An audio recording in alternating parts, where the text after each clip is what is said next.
Hi everyone, so today I have this new Diamond Press set that they brought to HSN to share with you guys. This is the Diamond Press Christmas Magic Reveal die kit, and this item was sent free of charge from my review, and of course all opinions are my own.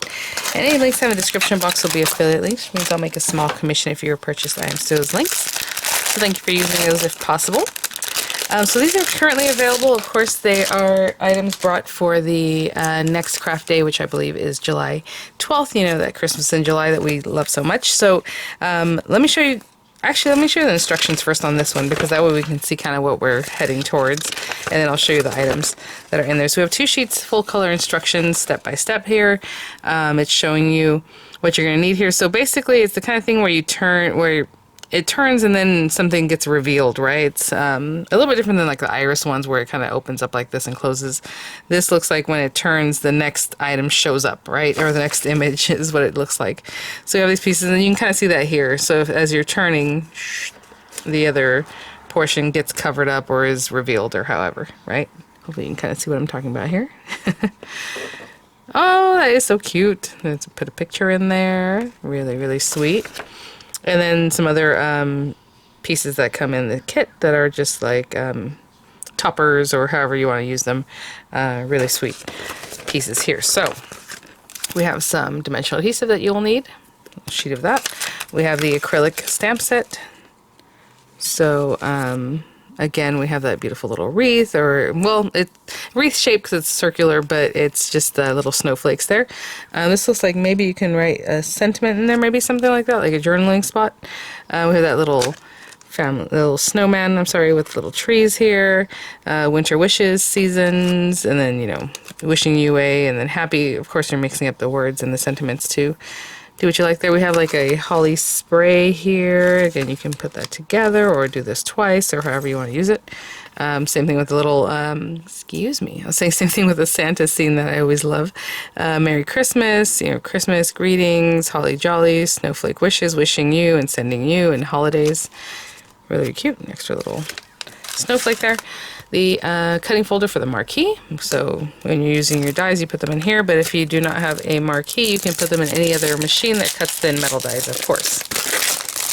And then this is the main set here, our mechanism. And then the other pieces that you need to make that work there. So it looks pretty straightforward as far as just kind of layering them in together. And so what we're going to do, you know, again, here they're showing like, okay, maybe on this one you want the winter wishes and a little scenery, and maybe that's the other topper piece or however the base piece. So let me think about what I want to do. I'm gonna grab some papers and we'll get started. Okay guys, so I have some things here that I want to use, and you know, if you're looking at the instructions, it does say they built it, or like the example is like if it was on a 5x5 card.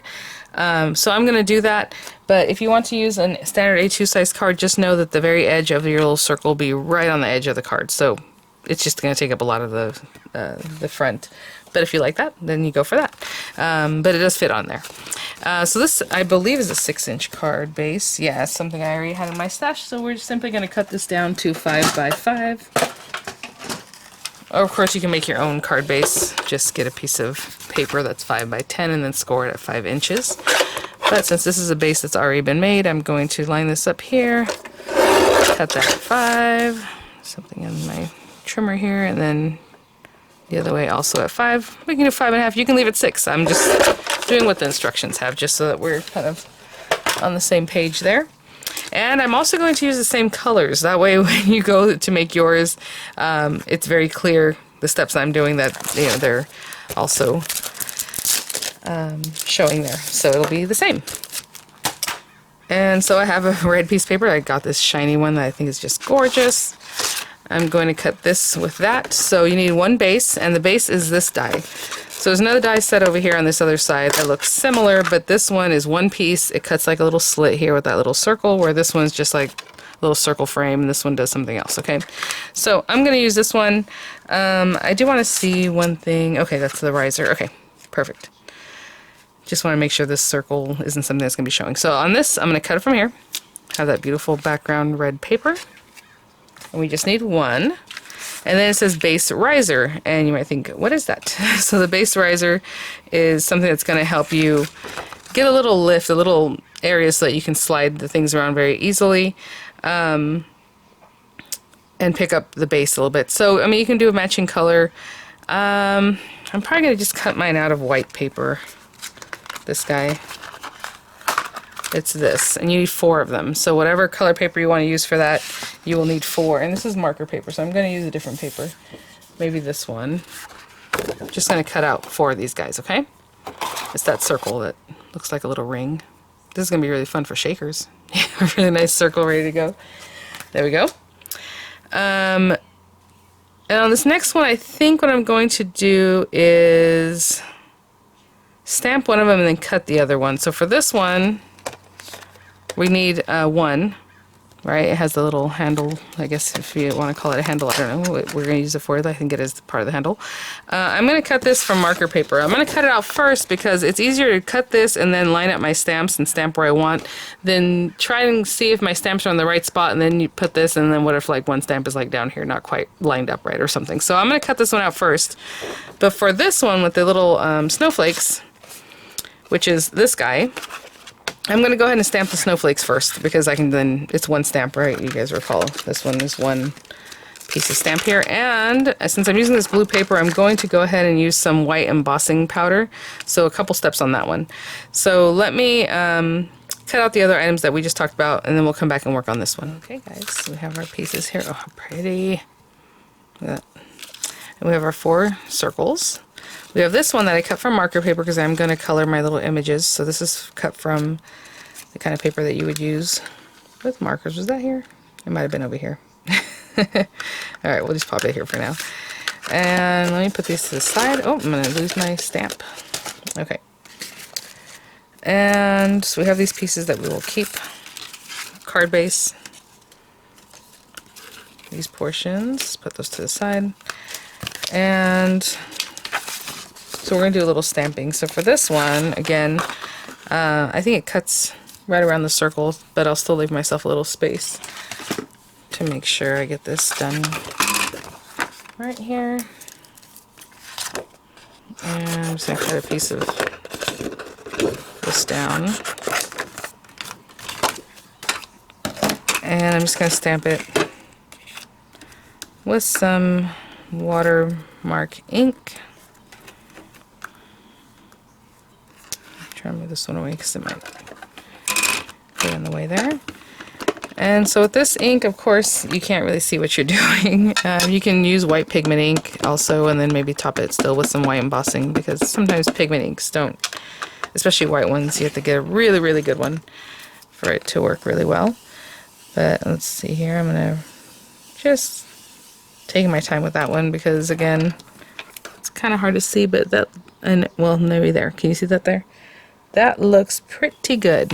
Now, I did not pour any or rub this over with a embossing buddy, so I might get some of this sticking where I don't want it, but that's okay. We can kind of get rid of that. So there's just some white embossing powder, and I'm going to take this. I usually use a coffee filter, but I don't know where I placed my coffee filter, so I should grab another one. I just like recycling the same one over and over. Okay, not bad. So I'm just going to heat set that with a heat tool, and I'll be right back. Okay, so cute. And then heat set. Oh, it's the little rubbery feeling because I just did it. So definitely let that set up. And I'm going to put this back in here. And I'm not quite done with the stamping yet, so what I'm going to do is put that to the side, and then I'm going to bring back this little guy. We'll clean this off. And we have our stamps to, you know, do you want a sentiment? Do you want a little bit of a little image and the sentiment, whatever it is you like? But I'm going to line it up just the way it's showing me here, so that it's the same. So we have this bottom part, or portion. I was going to say portion, I said port. Anyway, this here, and then sentiment on top. Whatever it is that you want to do. Again, we have like that little wreath, if you want to do just holly wreath all around there. I think I'm going to get a new piece of tape because that tape is really old this time. I'm just going to tape it down. Because it is circular, I don't want it to move at all. And I don't really know where the stamp is really going to be, so I'm just getting the smallest amount. Oh my goodness. You guys know I love me a good little shadow like this. And with that one, it would just be the shadow, you know, layer. You have the little holly at the bottom, or you can put still the little snowman at the bottom, or your sentiment. I think what I'm going to do is this guy. And this guy. Now, you generally don't have to stamp them at the same time, but I'm just putting them down and see what happens. Let's have this little guy here. And this here. So cute. So the top one is obviously going to be like a silhouette, so it's just going to be black ink. And I'm going to use, excuse me, a hybrid ink, because I'll use some alcohol ink markers at the bottom. This one's a little bit dry right now, so we'll see. Actually, you know what I'm going to do is I'll use the hybrid ink at the bottom, and I will use VersaFine on the top part. Now, if I had these two separate, I could stamp them separately, I would have space to really ink these up separately, but so I'm using VersaFine at the top and hybrid ink at the bottom. Hopefully I'm still in frame. I know that hybrid is a little bit dry, so let's see what happens. I might have to do it again. Oh, not too bad. I just missed that really thick guy right here, so let me push down on that. There we go. Oh, so cute. Okay, let me clean everything up and I'll be right back. Hey guys, so actually to heat up the VersaFine, I went ahead and put black embossing powder on it too, so we have that. Just a little something extra. We're going to color these in just, you know, with alcohol ink markers. I haven't even chosen any yet, but really easily and simply. And a lot of times with something like that where it's going to be white, I like to use a very light color, like a gray or a blue, and I'll do the little snowman like that. You know, you can do a blue tone if you like. I use gray right now, but same thing with the background there. And then just color them in. Of course, some greenery on here, and I'm good to go. If you want to add some little blue maybe with like a blending brush or something, maybe I'll do that. Just grab some blue ink and just kind of blend over that. But for right now, we need to cut this guy out too, right? So let's get our last piece, which is this one. Okay, it's the one that just has an opening just like this, and they cut it just, you know, wherever it is you would like, because obviously it's just a circular thing. So I'm just going to line it up, and it's going to cut a little piece out. Trying to see what I want. I'll go this way. Okay, and that looks good. So I'll tape it down, and run that through, and that'll be our last mechanism piece that we need, and we'll start getting everything together.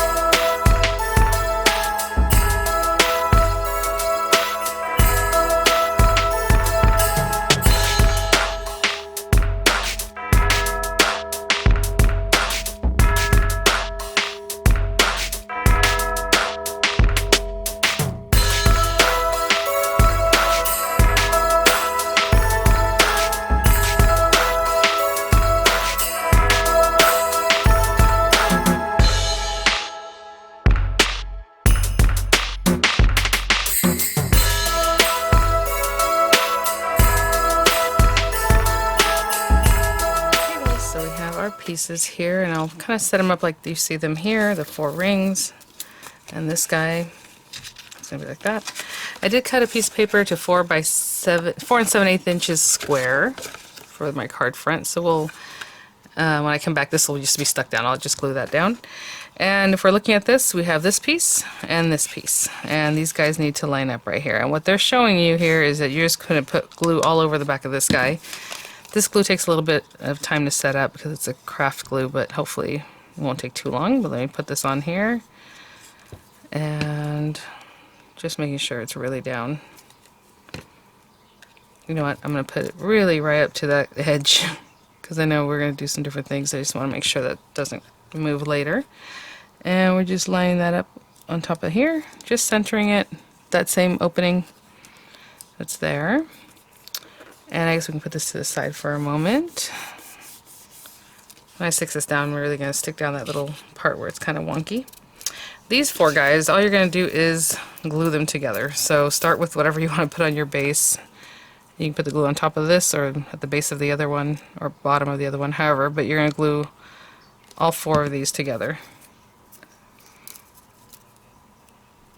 And they're just making note to align and adhere base riser pieces together to make one thick piece. Make sure they are aligned together so magical reveal piece has room to rotate. So you really want these lined up pretty well. That's all it's saying there. Just trying to make sure of that. When you have something circular, it might be that it's pushed over just a little bit, but you don't notice. So just make sure they're really right, one on top of the other. And I'll just continue adding glue, placing the next one and the next one. Okay. I'm kind of putting my fingers in there just to make sure they're together. Okay, and then I'll add the 4th one and I'll be right back. Those are all together. And now on step 4, it's saying just to glue these to the back of this. And you do have little stitch marks there, so that makes it very easy to see where to place your glue. That little stitch is a decoration, but it also makes a nice guide there. So again, I'm just getting this really on there. And we'll just bring this guy over. Glue that down. And I'm going to hold it down because my paper got a little bit wonky when I die cut it, so I just want to hold this down, making sure it looks really, really good. Oh, there are a couple other things. I had seen those and I wasn't sure if they were for the sentiment. We do need these little guys here, and I should have done that at the beginning. Sorry, guys. So you can do a little sentiment cover, right? This one. So if you want to do a sentiment, which we will do since we didn't put one in our little scene anyway. So I do need lever riser 3 of those, and you need them for this next part, and then you can cover it. So right now I'm just going to do this part, and I'm just going to cut 3 of them out of white paper because I'll probably stamp on white anyway. So I'm going to cut 3 of these out and I'll be right back. Okay guys, I just took one of the circles that came out of the risers, and that's what I cut that from. We are going to need one more little piece. It's a little circle, but it's good to do that later anyway, because that way you don't misplace it. So with these guys, we're just going to glue them together. 3 of them, okay? So 1, I'm getting it right in that little circle area too. Just line these guys up. And I have 1 and 2 stuck together, and then I'll bring over 3 and just glue it just like you saw. And this next part, we are going to need a little circle. I'm still going to cut it from white paper, so it's this little circle, and I believe we just need 1. And then it says you also have an embellishment optional, so like that little snowflake later. So for right now, we're just going to do this out of some white paper for the next part. And actually, I think I even cut it from here too. And what I was going to do is pop it in here because I have these little folders from the original marquee, or original die press. It's not called marquee. And I'm just going to run that through real quick. Look at that. Okay, so we have our little circle ready for the next part. And I'm just going to go ahead and glue on this 3rd piece, and I'll be right back. So we have that super thick lever. We have this little guy. We have that main piece, and we have that little white dot. So when you turn it over, it looks something like this. There it is. And now it says to slide the magic reveal piece through slot of base, then align holes in center of both pieces. So let me see if this needs to go. Okay guys, I don't want to complicate it too much. So it's really easy. So all it is this little piece, just slide it into this groove. In the picture, half of, or a quarter of it's gone, but that's not what they're telling you, like to try to do anything funky. Just push this part into this slot, right? And then when you go to turn it later, or even now if you want to keep turning it, then yes, it can end up looking like the picture like this, right? So don't get scared. All you're doing is putting that little piece just in the back. And hopefully you can kind of see that's what they're showing you here, that it's like this now, right? After I turned it a quarter turn, it looks something like this. So now what they're saying is go ahead and take a foam dot, and we have our little foam dots here, and we're going to place one on our center piece here. So let me grab a little foam dot and place it in the center of this guy. I took the carrier off, but you don't need to do that quite yet. And I'm going to place it as center as I can. Okay. And then bring this up behind this guy. Okay, so it's just there. There's no glue on there right now or anything. And I just want to make sure we're not supposed to put glue on it. So I'm just trying to make sure of that. Okay, it says apply adhesive to magic reveal piece as shown in pink, and that's here. So this is step 7. Okay, that's what we're on. And then you're going to bring this guy over and pop it on here and line it up to hold on to that, right? So this foam piece is holding it there. It's not glued there. It's just holding it there. And then again, we can cover this up with our little cover-up piece, which I think I'll go ahead and do now. So I'm going to put this to the side for now. And I'm going to stamp. So you can stamp the word rotate if you want. You can stamp like the, you know, whatever it is that you want to put on here. You know what? Actually, I think I'm going to go ahead and do rotate because I didn't put a sentiment in here. And, you know, the other ones are like wishing you and then, well, what? Because nothing there, right? So I'm going to do that real quick. So what I'll do is I'll stamp the word rotate on another one of my little circles. Just with some black or red ink or something cute. And then we also have the little snowflake, which we're also going to use, right, to cover up that piece if you want. Actually, do I need that piece now? I look at it. You probably don't need it for my example, but I'll do it anyway. Well, actually, it'll be cute. So let's do that. I'll stamp that in blue. I'll stamp this in black, and I'll use that same little circle then to cut that out. And then I'll use the topper piece, not the one with the hole, but this one, to then go ahead and cut out the word that says rotate, right? And I'll be right back. So again, I just want to show you now that it's stamped, I'll just put that on there. And I'm just looking through it, but if you want it to be more perfect, you can do the aperture trick, of course. Sorry, of course, emergency vehicles coming through. And then I think I'm going to put this a little bit further, and I didn't really think about that, but I'm just going to put it a little bit further out. That way that word rotates there, but maybe next time I'll put it like this far out, right? Actually, this will be covered with this guy, so you wouldn't even know that that's there or not, but that's okay. We'll just put it right here. And again, some tape so it doesn't move, and I will run these through. Alright, so I have my pieces here, and again this guy, oh, I did nick a little piece off there, but like I said, it's going to be covered anyway with my little snowflakes, so that's good. So there's already glue here because of the foam adhesive, but we're just putting this on here. This is extra thick, which is really nice. It feels really nice, look at that. Okay, so we have that on there. And that is all of step 7. So we go over to step 8. Just says rotate the lever to make sure you know everything's good to go. So there we go. How cute is that? Oh my gosh, you guys. Very, very cute. And back over here. And the reason it stops is because you have that little piece and the notch in the back. Right? So yeah, it just sits in there. It wasn't anything tricky or anything out there. It just push that right in there and then everything goes. So now we're going to stick this down to our card base, and I have mine here. And of course it's whatever you want. Of course this is going to be opened up like this, so I would set it up so that when you glue it down, you know, this looks where you correct, right, where you want it to be. So I'm just going to put glue all over the riser. That is so cool. This is actually the first time I've kind of done this kind of thing. I know people do this for like shakers, where you just put several layers of glue. I don't want to get too close over there. And I've never tried it because I just use like foam or something, but this is a good fun thing to try out. Okay, so let's put that there, and then, you know, where do you want to put this? Centered. I'm centering the circle, not like where this little stick is. So I'm gonna hold that down for just a minute, and you know, if you want to put this on here too, which I will because I chopped that a little bit low, we're just gluing that to the lever, so right in the center, but sticking it to this little lever. Okay, I'm gonna let this set up for a minute and I'll be right back. Okay guys, so those are the basic steps to make your little you know, slider card to reveal, again, an image or whatever that you want. I mean, this is super cute. So that's what it looks like there. Maybe put a little sentiment down here since I didn't include one in here, or just let it be super cute. And it says rotate, and look at that. That is really cute. Alright guys, thanks for watching. Thank you so much, Diane, for sending these items for review. I hope that gave you a great idea on how to use it, and I will see you guys at the next one. Images coming up, links in the description box. Bye now.